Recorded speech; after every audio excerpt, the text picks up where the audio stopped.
Great. Well, I think I will start so we don't lose any precious time. Good morning, everyone, and welcome to this seminar on commercialization of cannabis in Germany, and also how the question of how it affects Europe and public health. My name is Emil Jaslin. I work for IOGT-NTO, Swedish organization working with alcohol prevention and drug prevention, and I'm happy to be the host and the moderator here today. To discuss this very, very interesting topic. So before we begin, I will do some digital housekeeping. So we will have for a short opening speech and then three presentations, and then we will end with a small panel discussion to go kind of deeper into the topic. If you have any questions for any panelists or any of the presentations, you can write that in the Q&A function, and I will try to get in as many questions as possible during the panel discussion. So we won't be using the chat, so that could be good to focus on the Q&A. So of course we won't take questions after presentations, but we take everything in the panel discussions instead. So hopefully everything is clear, and with that, I'm very happy, and it's my honor to introduce the first speaker, which is also the host of this event, Helene Fritzon, member of the European Parliament and part of the S&D group in the Parliament, as well as a member of the Environmental and Health Committee, ENVI. We're really happy that you're here today, Helene, and the floor is yours. Thank you so much, and good morning, dear all, and welcome to this seminar on cannabis legalization within the European Union. As the S&D Vice President for Health in the European Parliament, I want to highlight this proposal and the effects it could have on public health, not only in Germany, but in the EU as a whole. I want to thank our partners, IOGT-NTO, the Narkotikapolitiskt Center, EURAD, and the World Federation Against Drugs for co-hosting this important seminar today. So welcome. In 2021, the newly elected German government, consisting of the Social Democratic, Liberal, and Green parties, announced that they aim to put forward a proposal in 2023 to legalize consumption and sales of cannabis for so-called recreational use. If implemented, Germany would be the first member states in the European Union countries to introduce legal sales of cannabis. A legalization in Germany would not only have a dire impact on public health in Germany, but also in other European Union countries. The presented model is similar to the systems found in a number of states in the United States and in Canada. As shown in Canada and the US, legalization leads to increased consumption, supply and commercialization of cannabis, which has a direct negative impact on public health. And that must really be clear because that is fact. The impact of narcotic substances affects not just the individual user, but society as a whole. For this reason, decisions regarding narcotics policy should not be taken easy, but always have public health and key priority. Additionally, a German legislation would like strengthen cannabis drug trafficking across EU borders and cannabis consumption in neighboring member states. A German legalization of cannabis has a clear European dimension, since Germany cannabis sales needs to comply with rules and regulations relating to the internal market in the European Union. Not only does the German proposal breach the key treaties and directives of the European Union, Germany's legalization plans are also in direct conflict with the UN Convention on Drugs, of which both Germany and the European Union are signatories. I want to stress the importance of countries working together when it comes to narcotics policy, because a decision taken in one European Union member state will affect countries in the whole Union, particularly neighboring countries, of course. The discussions in Germany is something that will affect all of Europe. Drug policy does not happen in isolation, and it's likely that the German commercialization of cannabis would lead to increased illegal sales and use in neighboring member states. A key priority among European Union member states should be to ensure that no one is harmed by drugs and narcotics. Here, the European Union serves as an important facilitator for collaboration to decrease drug trafficking and smuggling. So we need to talk about how we can strengthen European public health, for example, by strengthening recovery and decreasing smuggling of drugs, rather than worsening it through policies and puts corporate profits before the health of European citizens. The purpose of this seminar is to start that conversation within the European Union and the European Parliament, because we need to act together. I look forward to an insightful seminar and fruitful discussions, and of course, a continued dialogue and work across member states and parties and governments and citizens on a joint drug policy and approach to improving public health. It's about the future for young people and for all the citizens in our European Union. So thank you once again for being here together with you, and thank you and welcome to this seminar. Thank you very, very much, Helene, and thank you for a great introduction to the topic. I think you covered a lot of the things we will also go deep in, but I really like your point about strengthening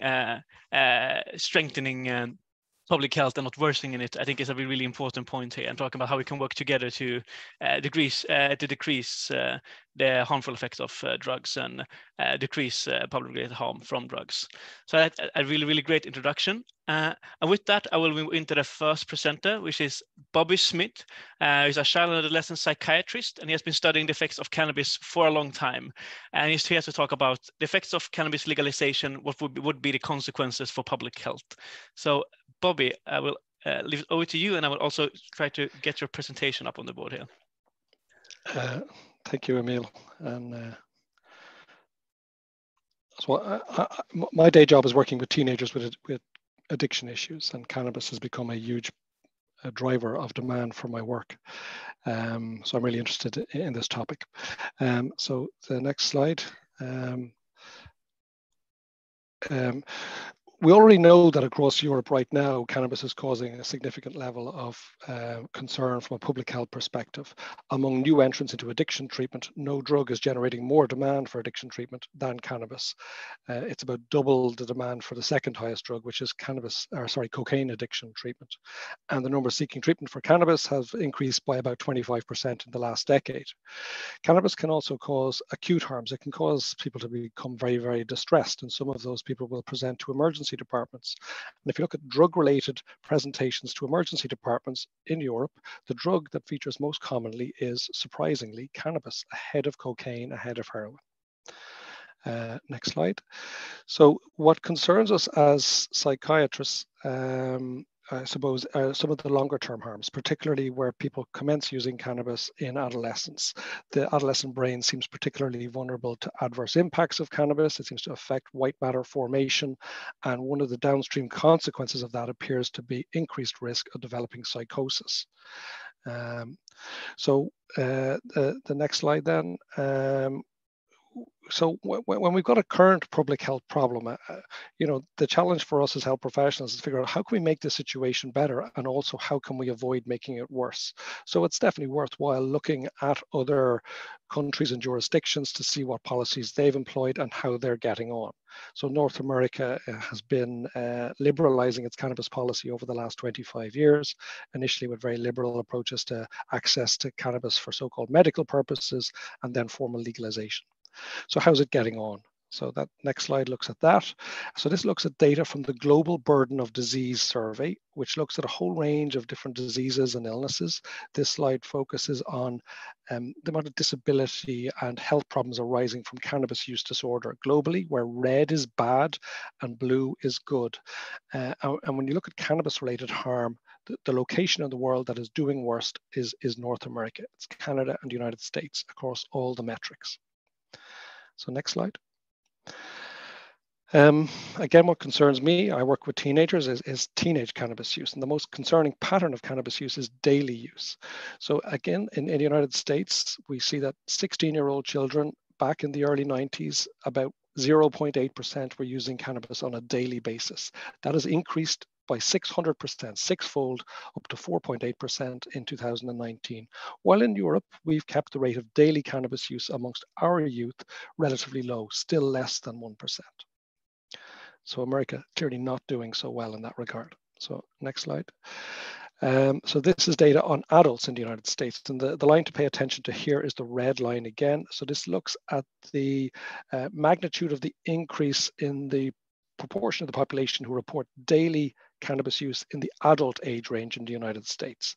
And we see a 10-fold increase over the last 30 years in the number of adults say, I smoke cannabis on a daily basis. And that seems to be what happens with liberalization of policy. You get a small increase in the number of users, but established users just use much more regularly, and that's associated with more harm. So next. So this is data from Canada, which looks over the last 20 years. So about the 15 years before the planned liberalization of policy, which the government there announced plans to legalize cannabis around 2015, actually legalized in 2018. And prior to that had liberalized access to cannabis for medical purposes. And across that incremental liberalization, you see a steady increase. So the orange bar there in that graph looks at the proportion of Canadians who use cannabis on a daily basis. That's increased from 1% to 6%. The gray bar looks at the number of people reporting symptoms consistent with a cannabis use disorder, problematic cannabis use. And you see that accelerating upwards, particularly in the latter phases of the policy liberalization, and particularly actually starting once government announced plans to legalize. The impact doesn't just happen after you open the stores. Once government tells people, we're going to legalize this, established users start using more and more problematically. So next slide. And this slide, I suppose, this study by Callahan looked at cannabis-induced psychosis and has actually now been quoted as evidence that legalization does not increase cannabis-induced psychosis. But if you actually look what's happening in this graph, so it looks at the weekly number of attendances with a cannabis-induced psychosis in Canada, you see it's sort of doubled over about a 2.5 to 3 year period, just prior to legalization. So that's after government has announced its plans to legalize.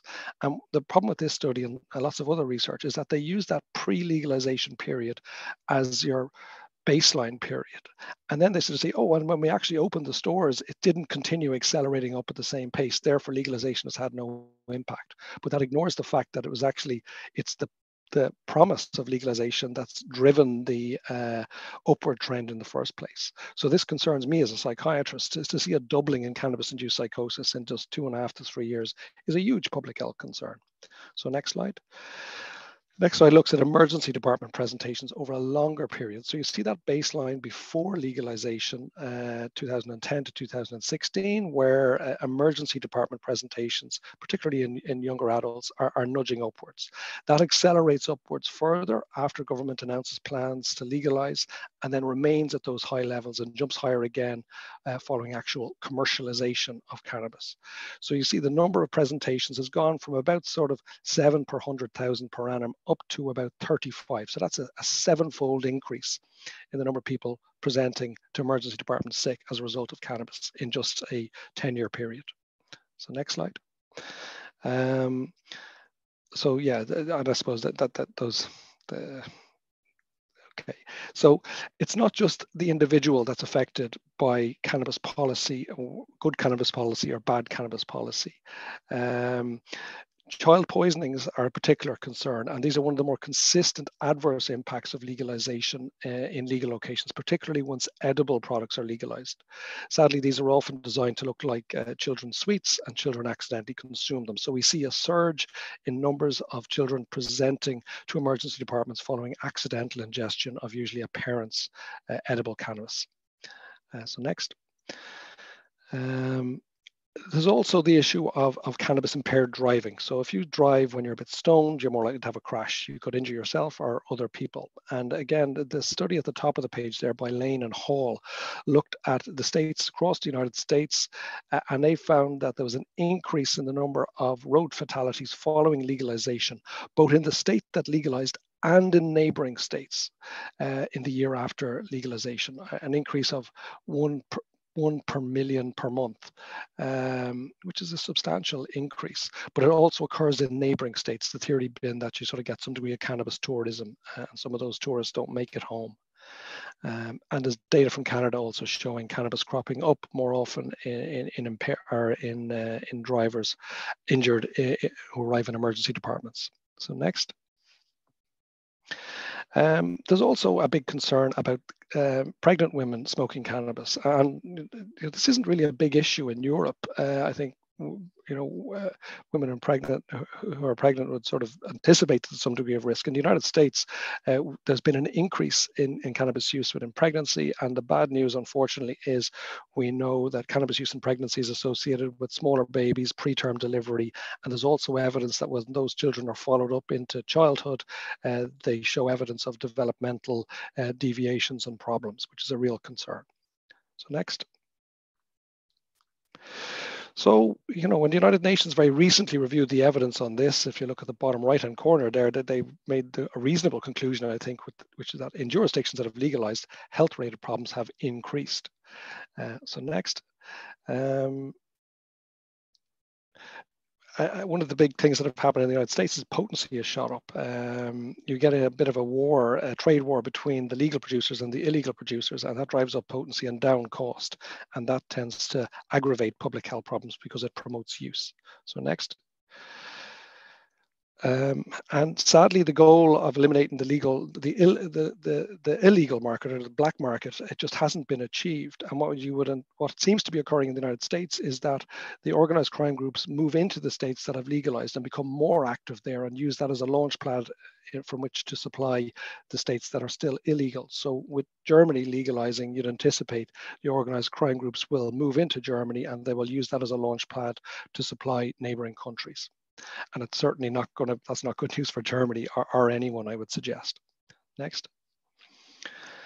So for all of these reasons, a whole multitude of medical organizations have come out in opposition to cannabis legalization based on their assessment that it is going to increase health problems. It's going to make things worse, not better. So that includes the American Academy of Pediatrics, the American Medical Association, the World Medical Association, and the State Medical Society of New York. So next. So finally, the guiding principle for doctors is what's called the Hippocratic Oath. And really what that asks us to do as doctors is, whether we're assessing a problem in an individual or across a population, our job is to identify interventions that will make things better and also avoid making things worse. And for me, that's the reason why legalization is a mistake. It's not going to make things better and is probably going to make things worse. Therefore, as a doctor, it's really impossible to support it as a policy approach. Thank you.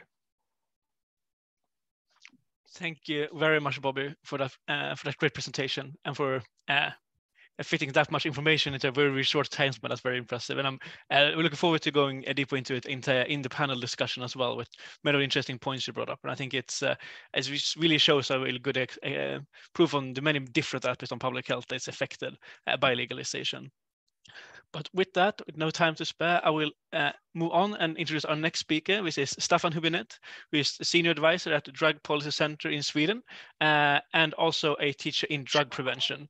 And I know you've also been working a lot studying the European cannabis industry and its objectives. So I'm looking forward to hearing about your findings and your presentation. The floor is yours, Staffan. Thank you very much. I will see if this works. Yes. I will say a few words about the cannabis industry and legalization in Europe and the cannabis impact of the cannabis industry. With legalization comes a cannabis industry. And in US and Canada, we have had a medical market for about 20 years, more than 20 years, and an industry in the medical market. But now we also, for about 10 years, have had a cannabis industry on the recreational market, but also on the hemp market and the CBD market. In Europe, there is an emerging cannabis industry on the hemp market, CBD market, and medical market, but in the recent 5 to 10 years. And there is now an infrastructure of cannabis industry in Europe ready for legalization of recreational marijuana and so to speak, take the next step. I'll see if I can move on here. It doesn't work. I think you need to accept first that you can control. You can control. Where do I accept it? I'll try it. Okay, you can. We see. Can you click? Yes, I'll do it. Yeah. Okay. And investors are interested in making money, of course, on the green gold rush, so to speak. And Europe is a bigger market by virtue of its population than North America.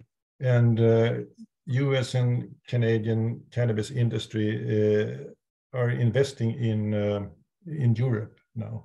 Next slide. There are a lot of conferences, exhibitions, and fairs around Europe nowadays, about 40 to 50 annually in major cities in Europe. And this is from such a conference in London last summer. And the question is, what's in the minds of the cannabis industry leaders? Next, please. I'll just give you some quotes. We are ultimately trying to change society by bringing about acceptance and accessibility to cannabis in Europe. Next. Given it, Germany is the largest economy in Europe, we think it will lead the way and create a domino effect for the rest of the continent. Next. Germany will further become the undisputed cannabis industry capital of Europe. Next. Get ready for a cannabis boom in Europe. And next. And this is from this year's conference in early May in London. Next slide. There were about 1,500 leaders from cannabis industry around the world. And this is the message from the Czech National Drug Coordinator, Jindřich Bobor. The EU is a great idea, but very bureaucratic and in many ways very behind on this. The way forward is what we are doing. Individual states will change their laws and put pressure on the EU. Conferences are good, but we need to take concrete action. I will say it frankly, we need strong lobbying and campaigns. Put some money on the table and remove the unnecessary anxiety from politicians by educating them. And this is a message from a governmental official in the National Drug Coordinator in Czech Republic. And this is the message to the cannabis industry. And this illustrates that there is a new sort of alliance, not only advocates and organizations that we have seen before, but now also politicians and the cannabis industry work together for legalization in Europe. Next slide. And the reason for this interest for legalization is this shows the household's expenditures in Canada on the medical cannabis. Next slide. And this shows the expenditures on recreational cannabis. And that's where the big money are, of course. The medical market is limited and decreases actually after legalization.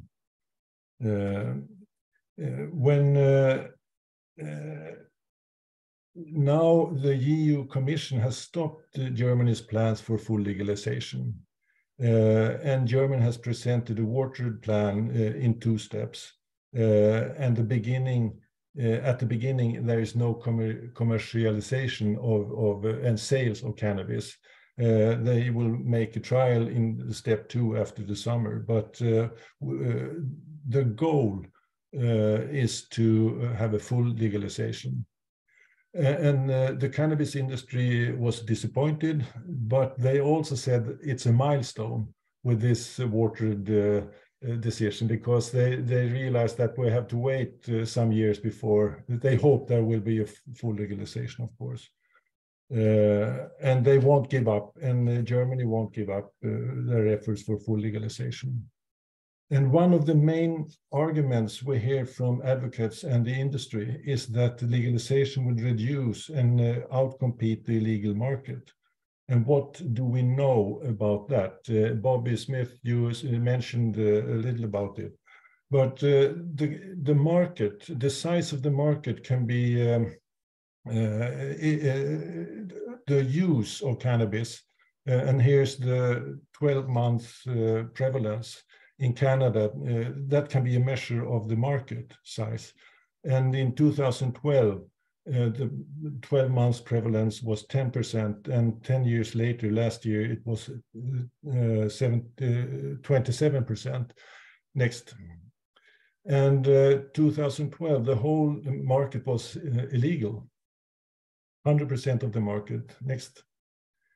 And today, they estimate it's between 30 and 40%, but it will probably decrease in the years to come, but not be eliminated. There will still be an illegal market. Next. In low prevalence countries, like the Nordic countries, there is around prevalence around 5% today. And 100% of that market is illegal. Next. And assume that those countries will legalize, we can quite sure say that the cannabis use will increase. And if we have the same situation as in Canada, for example, we will still have an illegal market. And the illegal market will be as big as it's now when we have a prohibition. So what had happened? Only that we have more cannabis use.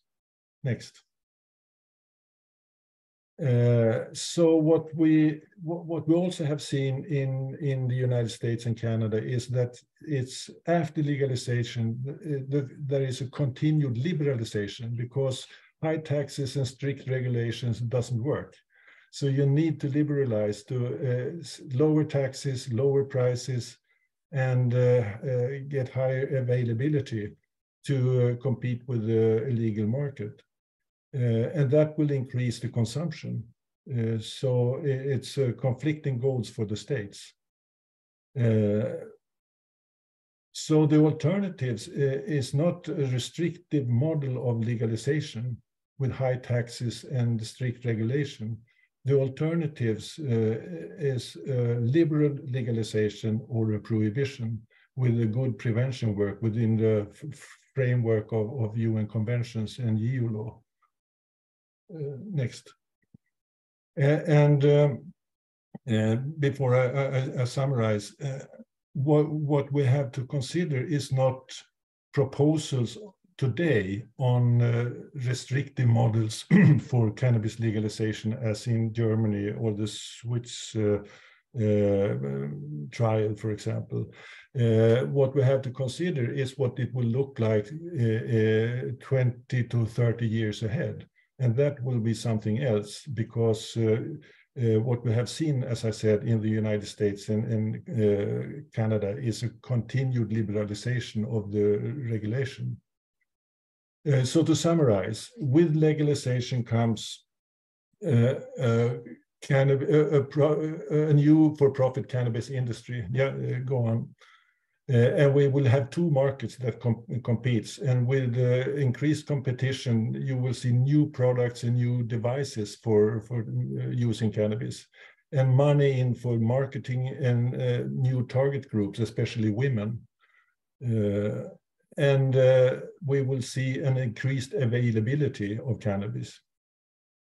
Yeah, and falling prices and so on, and increased consumption, and increased harm, as Bobby Smith showed. Yeah, and as I mentioned, a continued liberalization. So that's what we will see when with the legalization. And finally, the next slide. It's interesting now in the United States that after 10 years of legalization, advocates for legalization, some of them have changed their mind. They realize that this creates problems. So now there's a debate on the experiences of legalization. And this is from New York Times just a couple of weeks ago. Legalizing marijuana is a big mistake. And hopefully in Europe, we will not make this mistake. We can prevent this mistake by not legalizing cannabis. Thank you. Thank you very much, Staffan, for a very interesting presentation and for showing us different sides, and also the kind of we can kind of snowball effect of legalization and its long-term effects on public health as well. So with that, I will go further and leave over to Stig-Erik Sörheim, who's the president at Europe Against Drugs, as well as head of the international department at the Norwegian organization Actis. And you have gotten the kind of the task to combine everything here and also tell us a bit about the German case and its developments as well. So I will give the floor to you, and you're around 10 minutes, and I'm looking forward to hearing your presentation as well. Thank you, Emil. Will you control my presentation? Yes. Okay, good. Yes, you can just skip to the next slide, please. Just a few words about EURAD. EURAD is a European drug policy network. We work to promote prevention, treatment, and recovery in European policies, and also on the global level in the UNODC. So, next slide, please. So, as Helene Fritzon mentioned, when the new German coalition government was in negotiations, it became clear that they wanted to legalize cannabis. This was back in November 2021. What they were talking about was not clear. The details of what they were talking about were not clear, but it looked like they were aiming for full legalization with a commercial market and licensed shops, licensed production. We didn't have many details. The Green Party had already published a draft for a cannabis control law in 2015, so that was pretty much the only real document that was published. But there was no agreement in the coalition government. But it was very early on very clear that the cannabis industry saw this as a great business opportunity. There was a lot of enthusiasm in their publications on their websites. Next slide, please. A more detailed proposal came in October 22, the so-called Eckpunkte document, which provided more details.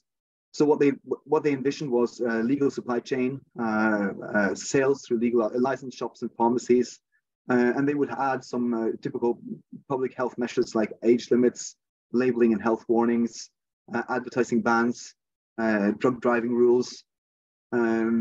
What they did not introduce was limits on THC, the psychoactive component of cannabis. Only for the youngest customers would there be a limit. And they also wanted to allow home growing of cannabis. Another interesting thing is that they only would allow domestically grown cannabis. So the cannabis sold in the German market would have to be produced in Germany. This is because import of cannabis would be clearly against the global drug conventions. But in the Eckpunkte document, they also said, we will now start discussions with the European Commission. And we will present a final proposal only after we've discussed with the European Commission what would be within the rules of European laws. Next slide, please. And I think many of us knew that there would be significant challenges for Germany when they were introducing this proposal. It's quite clear that legalization violates the UN drug conventions. On the other hand, we've seen other countries that have gone forward with cannabis legalization. Canada and Uruguay have already done it, several US states. So we couldn't be sure that the Germans would abide by the drug conventions. Germany is also part of the Schengen Agreement and the European internal market with free movement of goods, persons, capital, and services.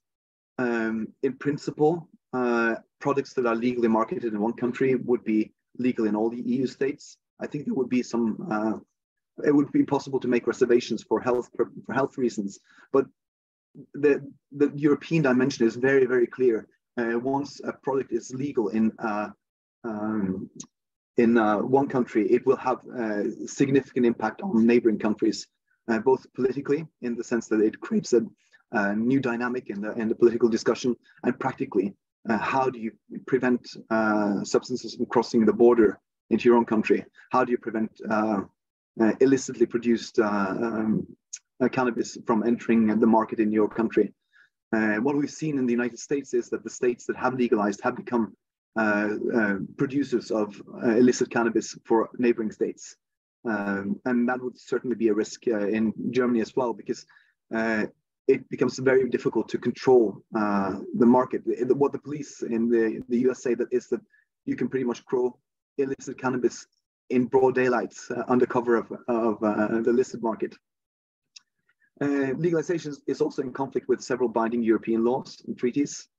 The EU court decision from 2004 says that sale of drugs, including cannabis, should be punishable with effective, proportionate, and deterrent penalties. The Schengen Agreement has an own chapter on drugs that obliges countries to stop illegal export, sale, and supply of narcotic and psychotropic substances.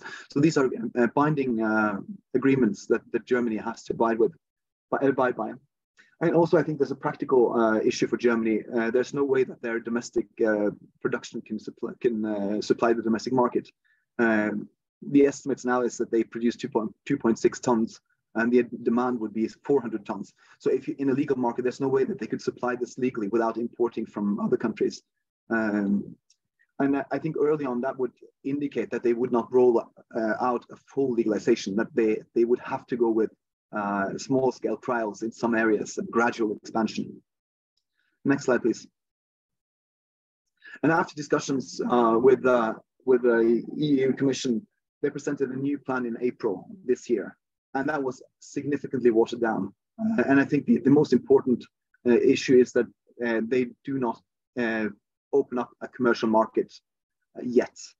The first step of the legalization process would be home growing and non-commercial cannabis clubs.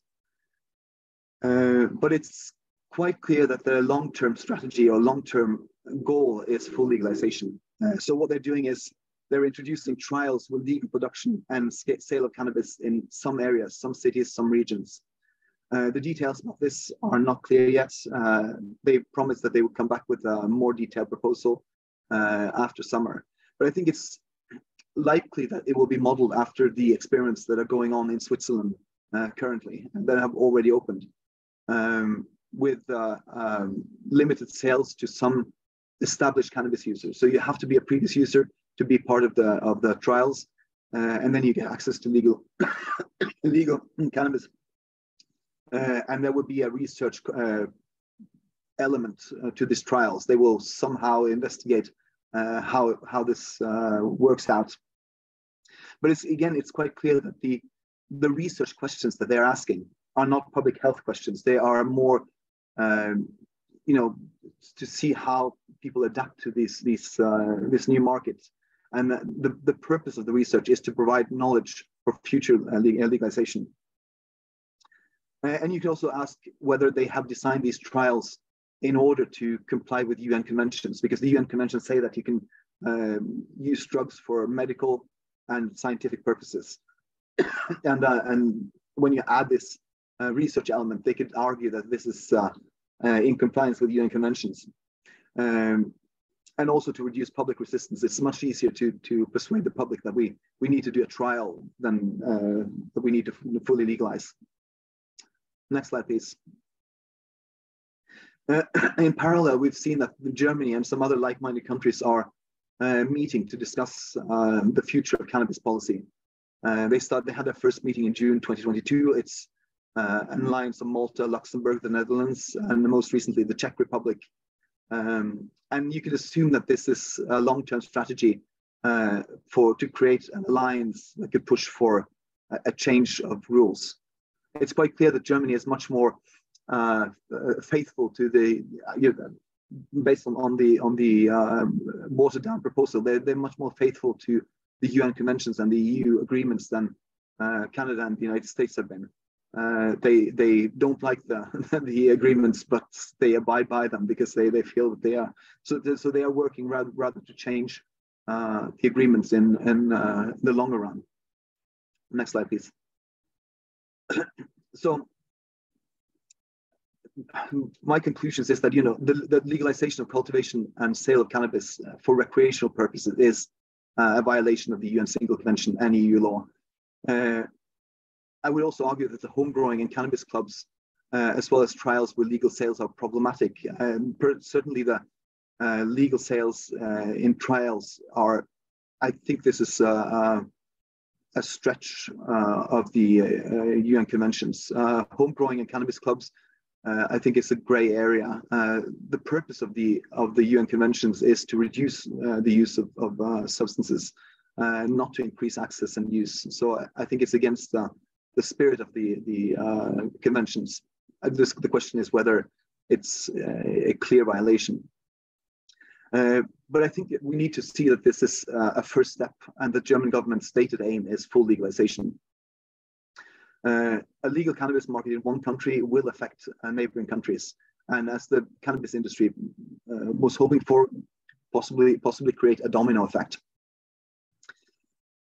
And as my colleague Stefan mentioned, we do get a commercial cannabis industry, and increasingly we see that this is a driving force for legalization. It's not just activists and idealists. It's an industry that is pushing.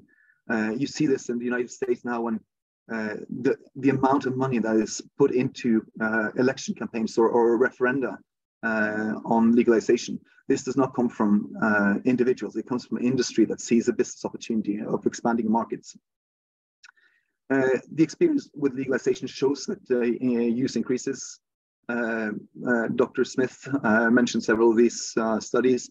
The German government's own technical report says that cannabis use has increased after legalization, and that you would have to expect increased use after legalization in Germany. And with increased use follows increased public health risks. And I think we need to sort of emphasize that cannabis use is a risk factor, regardless of legal status or whether the cannabis is illicit or licit. Sometimes people talk about the cannabis use as a problem of licit versus illicit drugs.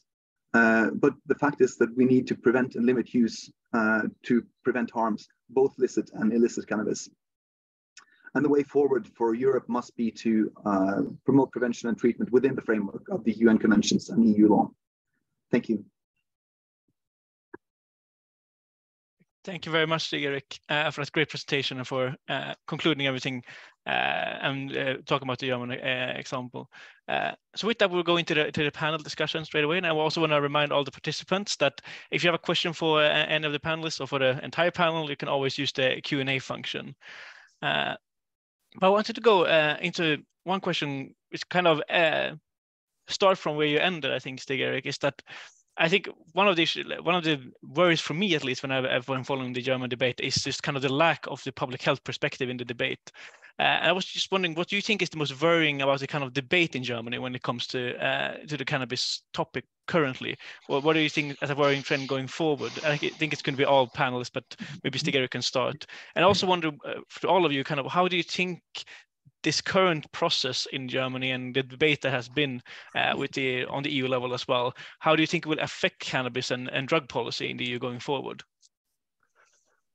And we'll see if I can get everyone up on the screen as well. If I could start, I think the German government, the government's stated goals with cannabis legalization was to protect the health of people and to prevent the black market. And I think the protection of health is an interesting issue, because what their framing is that it's the illicit cannabis that is harmful because it contains substances, harmful substances. And that might be true, but they sort of neglect the point that cannabis in itself is harmful, and that it's worthwhile preventing use, not just illicit use, but all kinds of use. I think that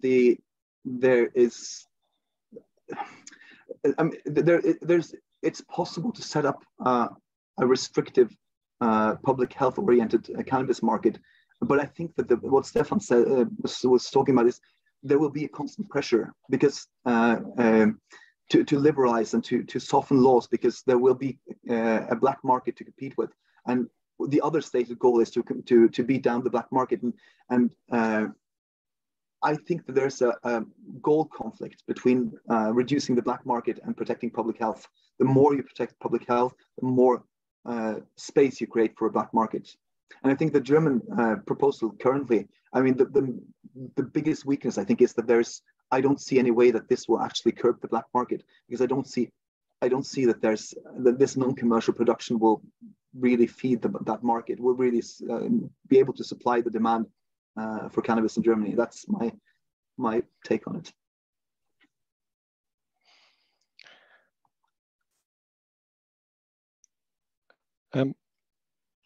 Learning from other substances, I think, looking at tobacco, we know that as you give priority to public health measures, which include restricting access and increasing price via taxes, the black market grows. So we've got to assume that the exact same phenomenon will be seen for cannabis. You cannot have simultaneous priorities of protecting public health and reducing a black market. It just doesn't, it's not possible. So the priority should be, in my opinion, obviously as a doctor, it should be protecting public health. And a black market is something, unfortunately, that you tolerate, but you're trying to minimize it, but you minimize it by reducing the number of people who consume cannabis, you're focusing on prevention. The campaigners keep using the domino effect analogy. So so there is the goal that Germany, what happens in Germany will then soften up public opinion and political opinion elsewhere in Europe, and other countries will follow. There's also domino effects that you see within countries, and we've seen this in the United States and Canada, starting off with the sort of the charade around so-called medical cannabis. That was only ever going in one direction. It's driven by the exact same people. If you look at the cannabis corporations that produce so-called medical cannabis, these are Tilray, Aurora. These are the exact same companies that produce cannabis for the recreational or adult use market, and they're also now been heavily invested in by other addiction industries, the legal addiction industries of tobacco and alcohol, who see this just as the new way of generating income from people who are struggling with drug and alcohol use problems. And again, it can't end well from a public health point of view. Is my view. Thank you very much. One of the great ironies of legalizing is that it was one of the reasons was that they wanted to stop punishing people.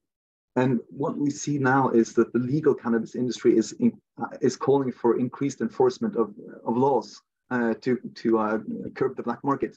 So you can't escape from the control aspect of cannabis policy when you legalize. There's still a need to enforce laws to protect the legal market. So I think it's kind of ironic, because what we're seeing now is sort of privileged PhD from leading business schools asking the police to enforce the law against small illicit businesses, often run by people with underprivileged backgrounds within the legalized system. Yeah, I have a couple of comments too. First of all, the aim for the legalization is said to be to protect youth. But what we see is that from Dr. Smith showed it too, what happens with legalization is that children and young people get more exposed for cannabis in the home, where the parents are using edibles, for example, and can't control the children's candy and their own candy. So, and that ends up with more young people at the emergency department visits. And another thing is that the advocates say that the drug policy has to be science-based and evidence-based. But what the Germans did was to make the decision before. So it was a result of a sort of political cow trade, so to speak, between these coalition parties. And after that, they commissioned a scientific overview, this technical report that Stig-Erik mentioned. And this was released just recently. And this report shows what we all know. It will be increased consumption and increased health risk and increased harm. So why, if they want to have an evidence-based drug policy, why don't look at the evidence first and then make the decisions? So this is a question about politics. Yeah, I think that's great. And spinning off on that, I think one question I think is interesting. I know Stig-Erik mentioned that you have this kind of small coalition now of EU member states discussing how they can kind of push for legalization or different models to sell cannabis. My question was kind of, we still know that though, that a large majority of EU member states and a lot of members, EU citizens and politicians do not want to legalize cannabis.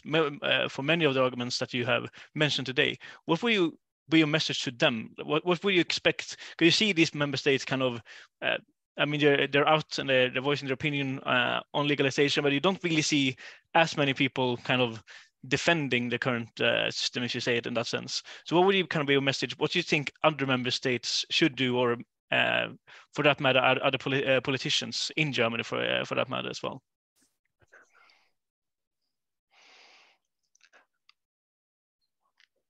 Well, I maybe try answering that. I suppose it's my observation of support and opposition for liberalization of cannabis policy is that the majority of people in Europe, the majority of doctors, which are uncomfortable with the idea of liberalization, but they're just sort of quietly uncomfortable with it. They're not passionately uncomfortable.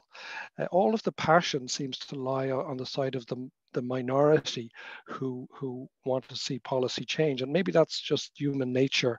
People are rarely passionate about the status quo. They're more passionate perhaps about change and revolution. But the challenge for us, for those of us who are uncomfortable with this direction of travel of policy, is that it is creeping up gradually across the population and across society. People are being softened up via medical cannabis campaigns to think and be made believe that cannabis isn't that harmful. Governments across Europe, including a lot of the bodies who've got responsibility for drug policy across Europe, they all refuse to tell the public about cannabis-related harms.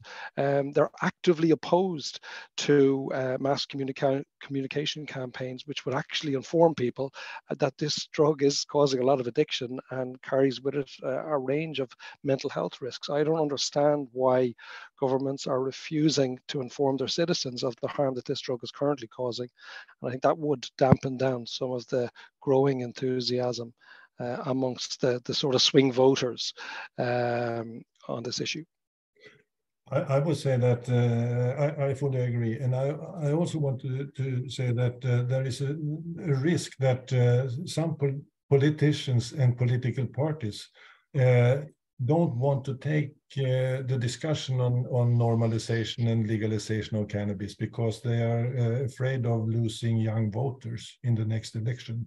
And perhaps a way to win an election can be to propose legalization because they think that they will win the young voters. That was happened for Justin Trudeau in Canada. And once they start to campaign for legalization, as Dr. Smith just showed, the consumption, people adapt to that, and the consumption will increase even before the legalization. So what politicians need to do is to stand up and take a fight and not be quiet. And the problem is not the advocates. The problem is the majority that don't that's not enough passionate, as you said. So we need to have a discussion on that. And also, and I will also say that countries that don't want to see a legalization and political parties have to cooperate and have alliances like these countries Stig Erik mentioned that want to legalize. So we have to organize this in some way or another. But I also think that anybody who's been in the cannabis debate knows that resisting legalization comes at a cost. It's quite, you are targeted quite heavily by activists, and for most people this is not the key issue in our lives. There's a limit to how much time we want to spend on this. So I think that even for governments, it's a lot of extra work once you go out and say something about cannabis harms. You're constantly questioned and challenged. So even for like or big organizations or governments, it comes at a cost. I think for me, one of the challenges is that cannabis policy, and I think this has been a conscious strategy, is not just one thing anymore. It's many discussions in parallel. You have CBD, you have hemp, you have medical use, you have recreational or adult use, and for policymakers and for the general public, it's difficult to understand exactly where to draw the line. We don't want to be irrational. We don't want to sort of, if there's medical utility in cannabis, we don't want to lose that opportunity. We want to. So, if CBD is a non-toxic and non-addictive and non-psychoactive, we don't want to ban that. But where exactly do we draw the line when we see that you can produce psychoactive substances from CBD that are not regulated because they are derived from CBD? These are new policy, new changes. Where do you draw the line in terms of medical use? What's rational? What's evidence-based and what's not evidence-based?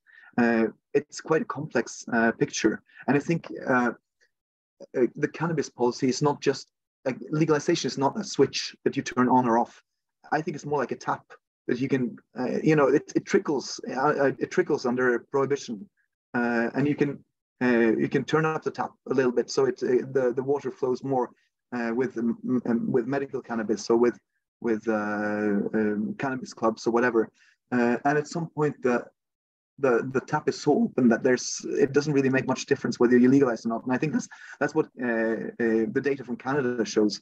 The very sharp increase in use before legalization was because they started turning up the tap. They stopped enforcing the laws. They expanded. I think the medical cannabis use expanded by 15-fold in just 3 years. They stopped shutting down the open sales of cannabis. So they already opened the tap and they legalized, and they opened one more turn, but still it was already quite open. And I think that's something we need to be aware of. It's not just a question of legalization. And we need to define what medical cannabis is. It's approved drugs, or is it all cannabis we are talking about? This is a good lead-in because we have actually a question from the audience as well. That is on it. I think maybe Dr. Smith is the perfect person to answer this. Will limiting cannabis use to pain management be useful, or will it have its consequences? I think it's interesting with which is you said as well, Stig Erik. the evidence of cannabis's effectiveness for pain is actually very poor when you evaluate it objectively. And that's not just cannabis, but even any cannabis-derived product. Like as a doctor, I think we've fought hard and we've done a good job in Europe, a decent job anyway, at regulating the pharmaceutical industry. You don't get to call something a medicine, you know, just to stick it in a shop and start marketing at people. You can only call it a medicine if it's been approved by the European Medicines Agency, who've evaluated not just its effectiveness for a minority of enthusiastic product champions, but also its safety and its effectiveness across the population. And we do that for all other medicines, and nothing should be called a medicine unless it's passed those tests. And cannabis and cannabis-derived products just don't pass those tests for pain. Some cannabis-based products, such as Sativex, which contains both THC and CBD, has got some limited utility in addressing spasticity in multiple sclerosis.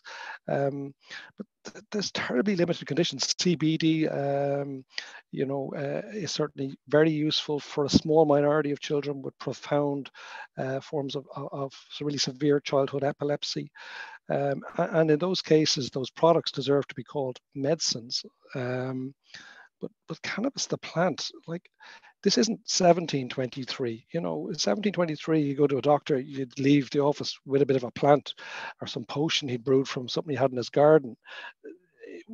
That's not how medicine works in 2023. I'm amazed that society is so quick to accept that a plant is a medicine and that you'll go home, burn it and inhale the smoke. Smoke that we know contains the same toxins and carcinogens as tobacco smoke. It's really, when you strip it back, it's amazing that people have been so persuaded that this is a medicine. And I think this goes well into what you also said, and kind of the, I mean, creating complexity as well, and talking about medical effects and medical cannabis, of course, just makes it much harder to grasp, I think, which I think is, of course, also a very easy tactic that we see many industries use, kind of trying to divert kind of the evidence that is very clear when it comes to cannabis and cannabis-related harm. I mean, we see the same on how the tobacco industry has acted, for example, on tobacco as well, and how we see them act now with novel tobacco products, for example. So we don't have, we are already out of time, but I will give you each just 1 minute to kind of summarize, and what would be a most important message to everyone listening on the kind of European aspect of this? Like, what would be your takeaway message? So maybe we can start with let's start with Bobby, maybe. I suppose the people have taken the time to listen to this conversation for the last hour. It suggests to me you're already engaged and concerned by this topic. But talk to as many people as you can around you, engage with as many organizations in your own country or your own network to try and generate concern amongst your colleagues about this issue. And I think in terms of policy goals, I think we've got to advocate unapologetically for public health being given absolute primacy. You know, goals around reducing black markets and so on is very much a secondary goal. It shouldn't, but the top priority has got to be public health. And I just, you know, let's not rush into anything. We know that legalization, as you see in the United States, with its gun policy, it's a one-way street. Once you go down it, even everyone realizes this is a mistake. You can't sort of put the genie back in the bottle. So let's be very careful what direction we go in. Thank you very much, Bobby. Staffan, want to follow up? Yes, about the genie, exactly. And there's no need for experiments and trials in Europe. We can wait at least 10 to 15, 20 years to see, evaluate what's happening in the United States and Canada. And from that, we can see what's the impact of cannabis legalization. And finally, Stig-Erik. Yeah, I think that the common European approach with the balanced drug policy has served us quite well so far. I would strongly advise against the countries going rogue on in this area, and I think we have everything to gain from waiting and getting more data from the United States and Canada before we really discuss this any further. I think that there's still early days in these markets, and we can learn from their experience before we make decisions that will be very, very hard to reverse. But we have to be better on prevention. Focus on prevention. I think that's a great final message for this panel. Thank you very much, Bobby, Stig-Erik, and Staffan for both your presentations and for being part of the panel discussion. Thank you as well again to Helen Fritzson for her great opening speech and statement, and of course, thank you to all the participants as well who spent even more than 1 hour for this. And I hope to see you. Let's keep the debate going and keep the discussion going. And I hope you all have a great day. Thank you very much. Thank you.